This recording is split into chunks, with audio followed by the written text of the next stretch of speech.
오늘 말씀의 제목은 홍해와 갈릴리, 그리고 지금 여기, 홍해와 갈릴리, 그리고 지금 여기라는 제목으로 하나님 말씀 나누고자 합니다. 여러분, 북대서양에 보면 바하마라고 하는 나라가 있습니다. 그 나라에는 엘유세라라고 하는 섬이 있는데요, 섬의 특징이 있죠. 사면이 다 바다로 되어 있다라는 겁니다.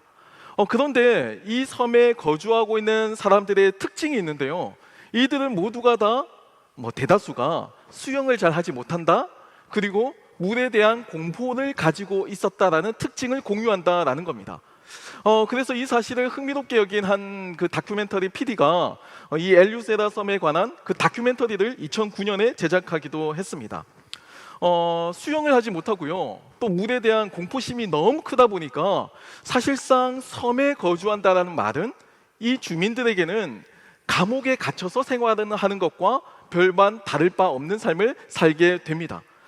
누구도 섬 바깥을 향해 나가고자 시도하지도 않고요, 또 심지어는 섬을 바깥에 나가는 것 자체를 굉장히 두려워하고 있었어요. 사실 사면이 이제 물이죠, 이렇게 바다로 구성되어 있다는 뜻은 제가 생각할 때는 그만큼 많은 가능성을 가지고 있다라고 저는 생각합니다. 정해진 루트가 있는 게 아니잖아요. 내가 사면이 다 바다로 되어 있으니까 내가 항해하는 그 길이, 내가 걸어가는 길이 그 길이 되는 겁니다. 누군가가 정해놓은 그 고리타분한 길을 똑같이 답습하며 걸어갈 필요가 전혀 없는 거예요. 육로는 막힐 수가 있죠. 험악한 산지가 있거나 불가피한 이렇게 전쟁이라든지 불가피한 문제가 생기면 육로는 막히잖아요. 하지만 이 바다, 해상로는 막힐 우려가 없는 겁니다. 그만큼 개방성이 있는 거예요. 하지만 안타깝게도 수많은 섬나라의 특징을 보면요, 그들의 문화는 굉장히 보수적이고 굉장히 폐쇄적입니다. 그것은 그들 주변을 싸고 있는 이 바다를 하나의 가능성으로 보지 않고 두려움으로 보기 때문에 그래요. 온 사방이 다 두려움으로 가득합니다. 그런 상황에서 그들은 폐쇄적일 수밖에 없고 또 보수적일 수밖에 없다라는 거예요. 오늘 저희가 읽은 본문 말씀도 두려움에 관한 메시지를 전하고 있습니다. 우리의 삶을 둘러싸고 있는, 우리도 우리의 주변을 둘러싸고 있는 여러 가지 삶의 조건들이 있잖아요. 나에게 직간접적인 영향을 주고받는 것들, 그런 요소들 모두가 다 나를 둘러싸고 있는 바다라고 할 수가 있을 겁니다. 그 둘러싸고 있는 것을 우리는 가능성이라고 생각하고 살고 있을까요? 아니면 내 주변에 있는 이 모든 가능성의 여지들을 나는 두려움으로 생각하고 있지는 않은가요? 시간과 장소는 다르지만 오늘 말씀을 통해서 갈릴리와 또 홍해, 그리고 지금 여기라고 하는 각기 다른 시공간의 이야기를 통해서 이 두려움에 대한 개념, 두려움에 대한 질문을 한번 던져봤으면 좋겠습니다. 먼저 갈릴리로 가보겠습니다. 마태복음 14장 24절 말씀은 오늘 이렇게 전하고 있습니다. 배가 이미 육지에서 수리나 떠나서 바람이 거스름으로 물결로 말미암아 고난을 당하더라 라고 표현하고 있습니다. 여러분, 재밌죠? 배를 향해서 고난을 당한다라고 표현하는 이 방법이 굉장히 인상적입니다. 마태복음을 기록한 이 마태는요, 자신이 속한 이 마태 공동체, 그러니까 이 신앙 공동체를 배로서 은유하고 있어요. 그래서 우리가 지금 고난을 당하고 있는, 마치 갈릴리 바닷속에서 폭풍우를 만난 그런 삶의 실존을 배라고 하는 은유에 담아서 오늘의 이야기를 의미를 담아서 기록하고 있는 겁니다.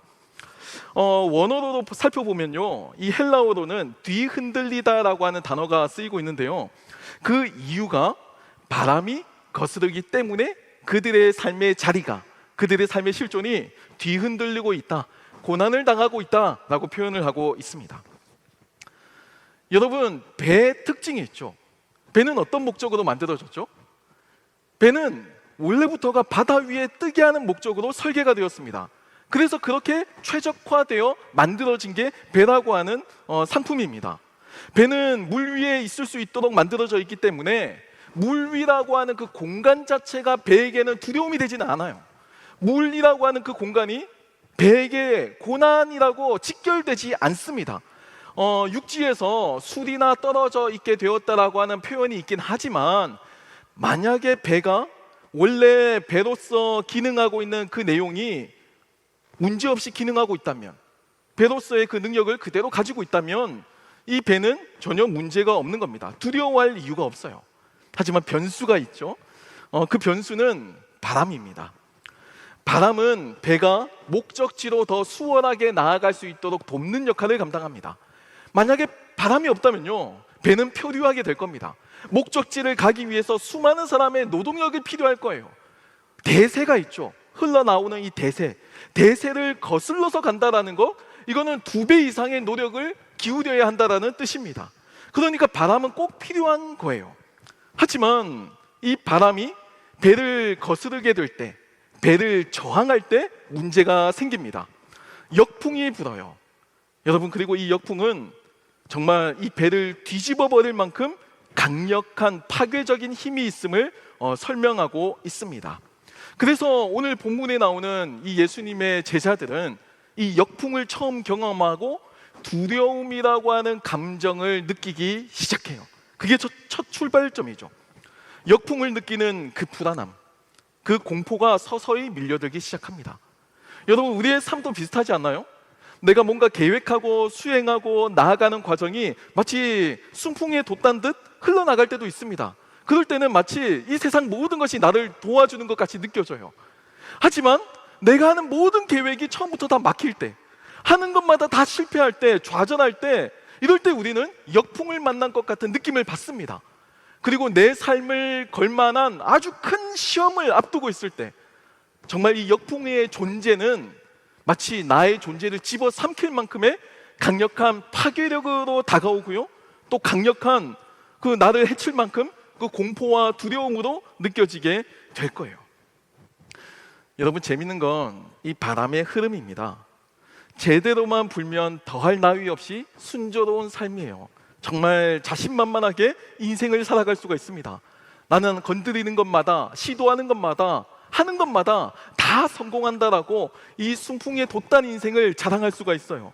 하지만 이 바람의 방향이 살짝 바뀌는 그 순간, 여러분, 이 찰나의 순간이 모든 것을 순식간에 악몽으로 바꾸어 버립니다. 바람의 방향 하나가 바뀌는 이 일상의 작은 순간이 우리의 삶을 자신만만한 인생에서 공포와 두려움의 삶으로 뒤집어 버린다라는 겁니다. 우리는 이렇게 작은 존재예요. 바람의 방향이 한번 바뀌는 것으로 우리의 삶은 천국과 지옥을 오고 가고요, 기쁨과 절망 사이를 왔다 갔다 하는 그런 존재입니다.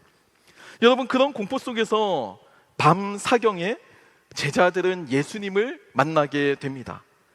이 히브리어로 이 밤 사경이라고 표현되어 있는데, 이 문화는 오늘날 우리나라의 시간으로 보면 새벽 3시에서 6시 사이, 그러니까 24시간 가운데 가장 어둠이 짙은 순간, 가장 칠흑 같은 그 순간을 바로 밤 사경이라고 표현하고 있습니다. 그러니까 가장 어두울 때예요. 가장 공포의 절정에 있을 때입니다. 바로 그 순간 제자들은 갈릴리 바다 위에서 예수님을 만나게 된 거예요. 그들의 상식으로는 도저히 이해할 수 없는 일이 일어난 겁니다. 상상조차 할 수가 없었어요. 여기는 지금 폭풍우가 몰아닥치고 있는 갈릴리 바다잖아요. 여기는 사람이 살 수 없는 겁니다. 배만 견딜 수가 있어요. 하지만 그 배도 크나큰 폭풍우 앞에서는 안전을 보장할 수 없죠. 그러니까 공포심을 느끼고 있잖아요. 그런데 이 폭풍우가 부는 이 갈릴리 바다에 예수님이 거기에 계시더라라는 겁니다. 이 장면이 그들에게는 전혀 매칭이 되지 않는 겁니다. 마태복음 14장 26절 말씀을 보면요, 제자들이 그가 바다 위로 걸어오심을 보고 놀라 유령이라 하며 무서워하여 소리 지르거늘이라고 전하고 있습니다. 정말 예측 불가능한 일이 일어나게 된 거예요. 두려움의 공간, 나에게 두려움을 안겨다 주는 바로 그 갈릴리 바다의 폭풍우 가운데 나에게 구원을 주시는 주님, 그 예수님이 거기에 계시다니, 내가 상상하지도 못한, 예측하지도 못한 방법으로 주님이 다가오고 계셨다라는 겁니다. 얼마나 상상하지 못했냐면, 이 제자들이 예수님을 보고도 공포에 질려서 무서워서 소리를 질렀다라고 표현을 하고 있을 정도예요. 여러분, 두려움에 사로잡혀 있을 때는요, 우리의 이 모든 삶이 다 두려움으로밖에 보이지 않습니다. 정말 그래요. 한번 두려움이 내 삶을 휘어잡게 되면요, 나를 도와주려고 하는 그 선의의 손길도 나는 두려움으로 느껴요. 네, 그렇게 느끼죠? 그리고 내가 내 삶을 뭔가 변화시키고자 하는 나의 어떤 결단과 나의 실천 역시도 굉장히 두렵습니다. 나에게 나의 이 수렁에서 건져주는 역할인데도 나는 그게 두려운 거예요. 왜냐하면 나는 내 삶이 지금 두려움으로 둘러싸여 있기 때문입니다. 앞서 엘유세라 섬에 있는 그 주민들과 같이 이 두려움은 이 사방에 있는 가능성을 가능성으로 보지 못하게 합니다. 이 사방에 있는 열린 가능성을 두려움으로 느끼게 하고요, 자신의 일상의 삶을 그 두려움이라고 하는 벽을 세워서 자신을 두려움 속에 가두어 버립니다. 바로 그게 두려움의 함정이에요. 주님께서는 제자들에게 나타나셔서 그렇게 말씀하십니다. 두려워하지 말라. 그리고 오늘 본문의 이야기가 나와요. 여기서 제자들 가운데 베드로라고 불리는 이 한 제자는 예수님을 알아봅니다. 그리고 예수님께 말씀을 드려요. 주님, 저에게 명령해 주셔서 이 폭풍우가 치는 이 바다 위를 나도 주님처럼 걷고 싶습니다. 저에게 명하여만 주십시오. 믿음의 고백을 남깁니다. 그리고 예수님께서 승낙을 하시죠. 그리고 베드로는 실제로 그 폭풍우가 일고 있는 갈릴리 바다를 걷습니다. 걸어가요. 그러다가 초반에는 물 위를 걷지만 결국 바람을 보고 무서워서 빠져버리게 됩니다. 여러분, 여기까지가 갈릴리 바다에서 제자들과 베드로가 느꼈던 두려움에 대한 내용이에요. 이제 장소를 한번 옮겨보겠습니다. 이제는 한번 홍해로 한번 가보겠습니다. 홍해, 오늘날 이스라엘이라고 하는 현대 국가 이스라엘의 이제 건국 시점이죠. 오늘날 이스라엘을 있게 한 그 상징적인 사건이자 하나님께서 역사 가운데 전면으로 등장하신 사건입니다. 대내외적으로 공식적으로 이스라엘이라고 하는 민족을 건져내셔서 공식적으로, 이렇게 표현하면 죄송하긴 하지만, 데뷔하신 사건이에요. 다른 나라 역사에서 볼 때 하나님이 이스라엘 민족을 선택했다라는 것을 아주 압도적인 국력과 기적을 통해서 데뷔하신 사건이 출애굽 사건입니다. 그리고 그 출애굽 사건의 무대가 홍해죠. 당시 이스라엘 백성들은요, 앞에는 넘실거리는 홍해 바다가 가로막혀 있었고요, 뒤에는 최정예의 부대인 이집트 파라오가 이끄는 전차 군대가 이스라엘 민족을 쫓고 있었습니다. 절체절명의 위기의 상황이었죠. 출애굽기 14장 10절 말씀은 그 위기를 이렇게 묘사하고 있습니다. 바로가 가까이 올 때에 이스라엘 자손이 눈을 들어 본즉 애굽 사람들이 자기들 뒤에 이른지라 이스라엘 자손이 심히 두려워하여 여호와께 부르짖고 라고 기록하고 있습니다. 여러분, 여기서 눈썰미 있으신 분들은 아시겠지만 홍해를 앞두고 있는 이 이스라엘 민족과 그리고 갈릴리 바다에 있었던 그 제자들의 모습에 공통점이 있습니다. 이들의 그 두려움의 반응이 똑같다라는 것을 알 수가 있어요. 앞서서 이 갈릴리 바다에서 제자들은요, 무서워하며 소리를 질렀다라고 기록하고 있습니다. 그리고 홍해를 앞둔 이스라엘 백성들은요, 두려워하며 부르짖었다라고 설명하고 있습니다. 그러니까요, 무서워하고 두려워하고 소리를 지르고 부르짖고 이런 유사한 행동이 홍해와 갈릴리라고 하는 그 공간의 차이를 뛰어넘어서, 그 수천 년의 시간을 뛰어넘어서 두려움을 마주하고 있는 그리스도인의 모습을 그대로 보여주고 있다라는 겁니다. 홍해를 앞둔 이스라엘 백성들, 그리고 갈릴리 바다의 폭풍우 속에 있는 그 제자들 모두가 지금 두려움이라고 하는 공통된 감각 속에 같이 경험하고 있는 거예요. 여러분, 사실 이 갈릴리 바다와 홍해는 참 유사한 부분이 많습니다. 이 사건도 굉장히 많이 유사해요. 제가 굳이 설명을 하면요, 출애굽을 하는 이 이스라엘 백성들은요, 이제 홍해를 앞두고 뒤에는 이집트 군대가 쫓아올 때 그 시간도 밤이었습니다. 밤에 일어난 사건이에요. 갈릴리 바다 속에서 두려움에 떨고 있는 제자들 역시도 밤 사경, 가장 짙은 어둠이 지배하고 있는 바로 밤에 시작되었습니다. 하나님께서는 홍해에 길을 만드셨습니다. 예측 불가능한 길을 만드셔서 이스라엘 백성들을 인도해 주셨어요. 그리고 오늘 본문에는 예수님께서 갈릴리 바다에 직접 걸으셔서 길이 되셨고, 그 길을 만드셔서 직접 제자인 베드로가 그 길을 걷게끔 인도하셨습니다. 놀랍죠? 이스라엘 백성들은 홍해에서 건짐을 받았고요, 이 제자들은 갈릴리 바다에서 건짐을 받습니다. 굉장히 유사해요. 마태복음을 기록한 이 마태는 이제 새롭게 출범하는 이 마태 공동체, 우리의 신앙 공동체를 이 출애굽과 연관시켜서 해석하고 싶었던 모양입니다. 그래서 출애굽의 모티브를 많이 가지고 와서 설명하고 있는 내용을 우리는 발견할 수가 있습니다. 홍해와 갈릴리, 이 장소에서 이들은 모두 두려움을 느꼈습니다. 하지만 두려움이 전부는 아니었죠. 여기서 길을 내시는 하나님을 만났고, 그리고 이 위기에서 물에 빠지거나 공격을 당하지 않고 구원하여 주시는 살아계신 하나님을 만나게 됩니다. 그게 신앙의 출발점이에요. 바로 그때부터 우리의 믿음과 신앙이 출범하게 되는 겁니다. 바다에 대한 상징이 있습니다. 고대로부터 바다에 대한 상징은 공포로 여겨졌어요. 가능성이 아니고 원래는 두려움입니다. 특별히 구약 성경에서 바다는요, 통제되지 않는 힘이나 어떤 혼돈과 파괴를 의미하는 그런 모티브로 많이 설명이 되고 있습니다. 여러분 창세기 보시면 아시죠? 노아의 홍수라든지 아니면 여러 홍수나 바다는 인간의 힘으로 제어할 수 없는 예측 불가능한 리스크예요. 그 리스크가 우리의 삶을 위협하고 있는 거라고요. 그 안에 무엇이 있는지 누구도 모릅니다. 그 바다의 심연 속에, 깊은 바다 속에 무엇이 있는지 모르니까 수많은 사람들이 상상을 해냅니다. 성경 속에는 리워야단이라고 하는 괴물이 묘사되기도 하고요, 수많은 신화나 수많은 종교에서는 바닷속에 대한 전설에 대한 이야기를 두려움을 담아서 설명하고 있기도 해요. 바다는 인간에게 원래 두려운 존재였습니다.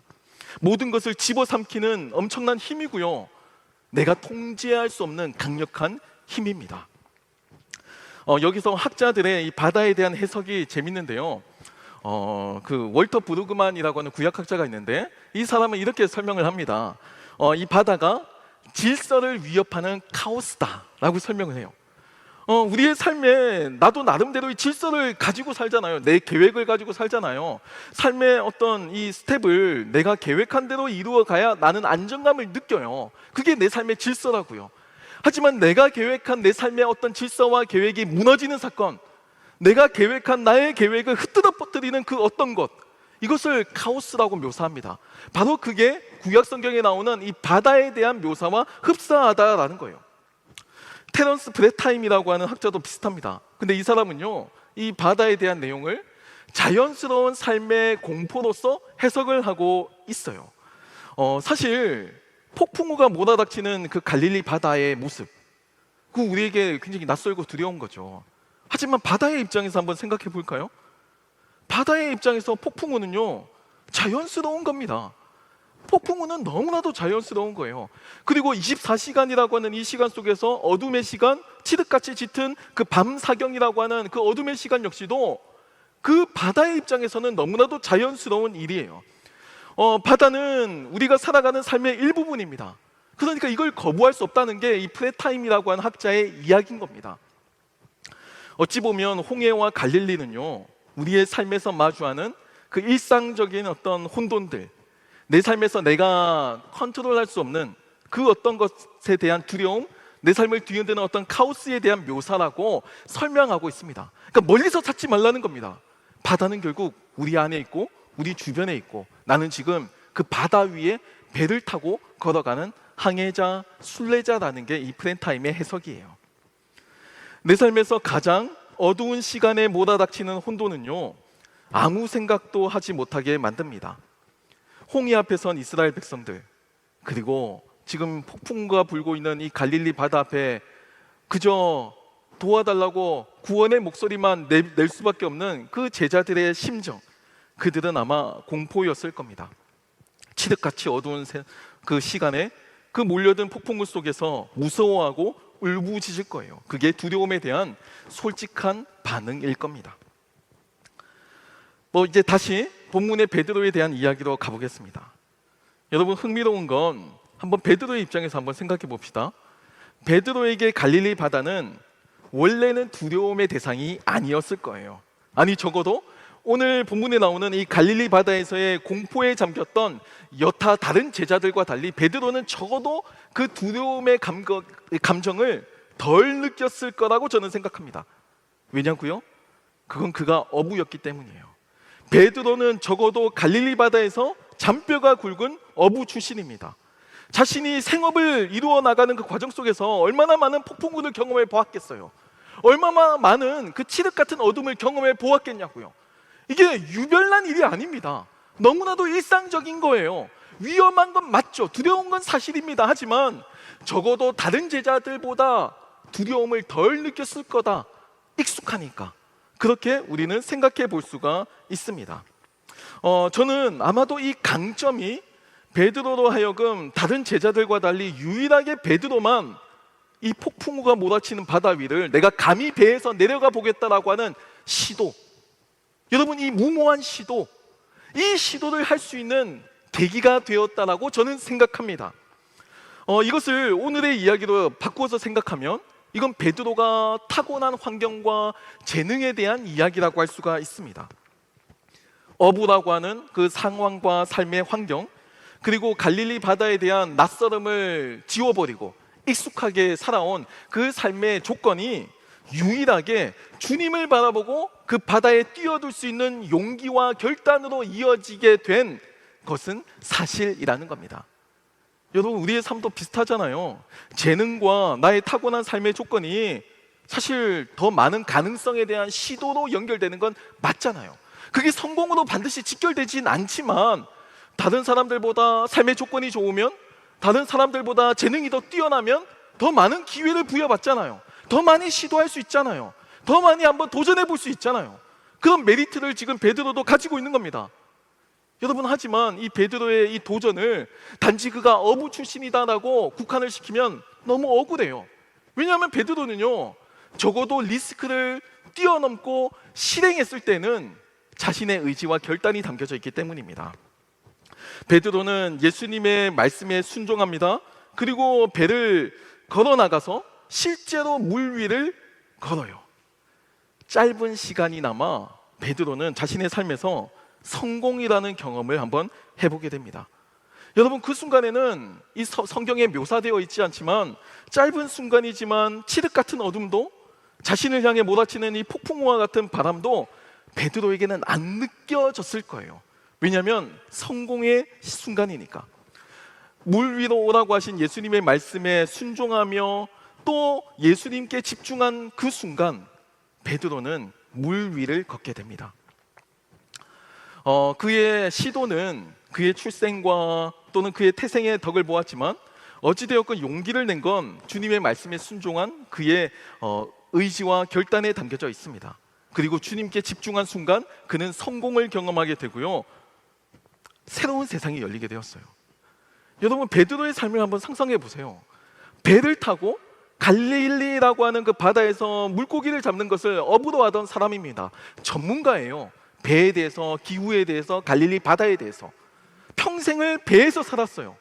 나의 배에 대한 관심, 어떻게 하면 더 안정적인 배가 될까? 어떻게 하면 조금 더 조업을 안전하게 할 수 있을까? 어떻게 하면 어획량을 늘릴 수 있을까에 빠삭한 사람이 베드로였다는 겁니다.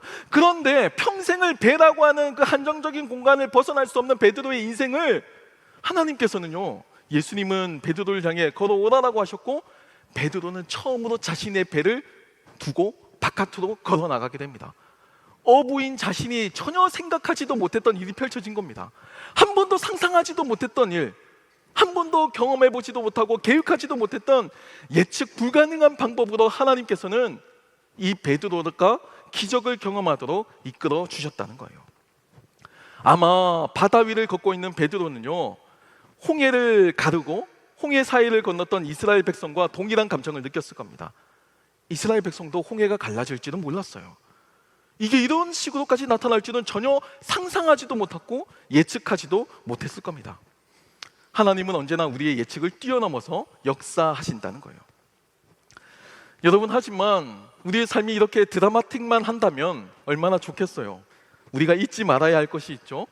여전히 이 상황에서도 두려움의 원인이 되는 바다는 여전히 그대로 있다라는 사실입니다. 어두움도 여러분 지금 그대로 있어요. 폭풍우가 불고 있는 이 갈릴리 바다, 막 이 휘몰아치는 바다 위를 지금 베드로가 칠흑 같은 어둠 속에 혼자 물 위를 걷고 있어요. 여러분 이 상황을 바깥에서 다른 사람이 본다고 생각해 보세요. 이거 지금 미친 상황입니다. 굉장히 위험한 상황이에요. 믿음의 눈이 아닌 다른 눈으로 볼 때 지금 베드로는 언제 빠져 죽을지도 모르는 굉장히 위험한 순간을 지나고 있는 거예요. 홍해도 한번 생각해 볼까요? 홍해가 갈라졌습니다. 그 사이를 이스라엘 백성들이 건너가고 있어요.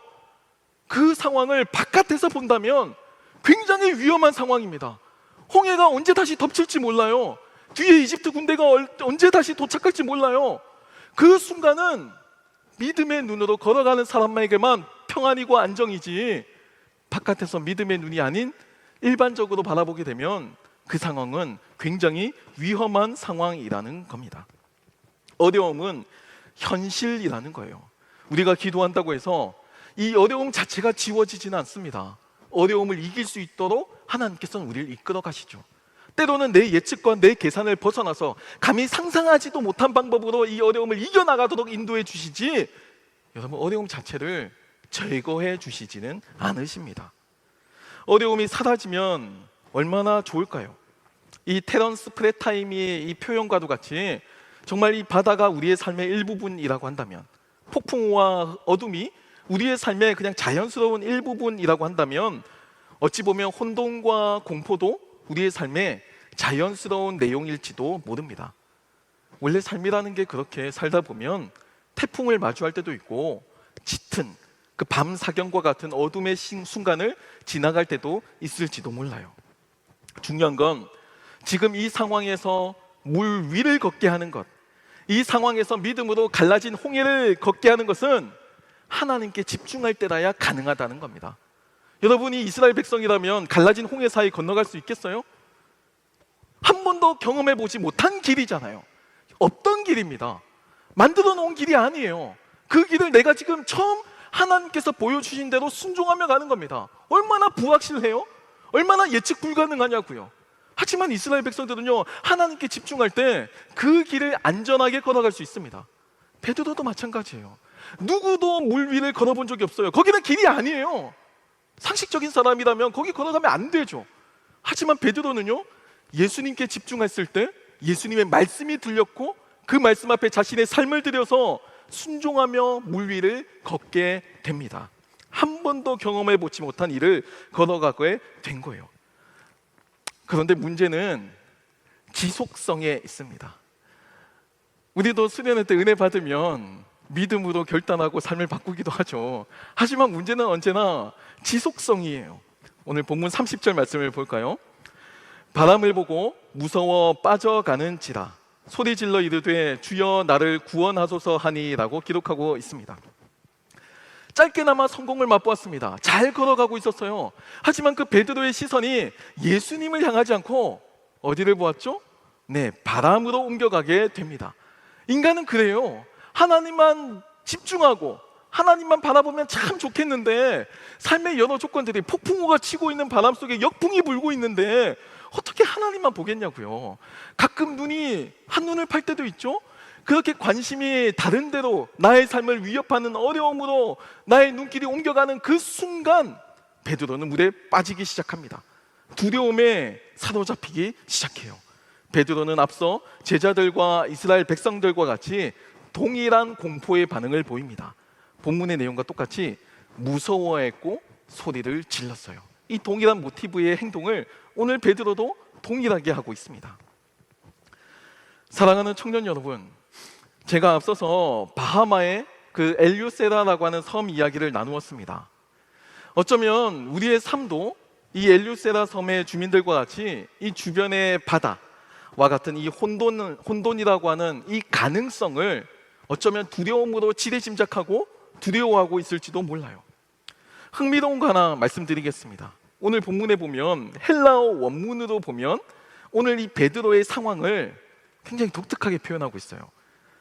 베드로가 바람의 시선을 돌리는 순간 물에 빠지죠. 그런데 이 물에 빠져가는 지라라고 번역되어 있는 이 부분이 헬라어 성경에서는 현재 진행형입니다. 그러니까 이걸 다르게 표현하면 베드로는 예수님에게서 자신의 삶을 위협하는 바람에게 시선을 옮기는 그 순간에 그의 몸은 물에 빠져가는 중이 된 거예요. 물에 빠져가는 중이다라고 현재 진행형으로 설명하고 있는 이유가 있을까요? 저는 여기에 특별한 이유가 있다라고 생각합니다. 바로 하나님과 우리의 시간차가 발생하기 때문이에요. 우리는 그냥 물에 빠지는 거죠. 우리는 그냥 그게 실패한 겁니다. 우리에게는 그게 끝난 거예요.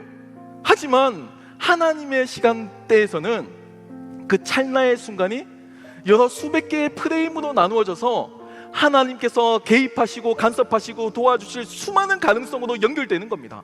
지금 살짝 빠졌어요. 그래도 하나님 건져주실 수 있다고요. 지금 조금 더 빠졌어요. 그래도 여전히 하나님 건져주실 수 있다고요.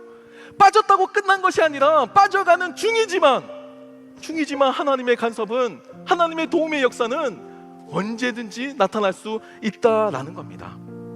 하나님께서는 두려움의 순간, 위험의 순간에서도 우리를 붙잡고 계십니다. 빠진 순간 모든 것이 끝났다라고 생각하지만 하나님은 그렇지 않다라는 겁니다.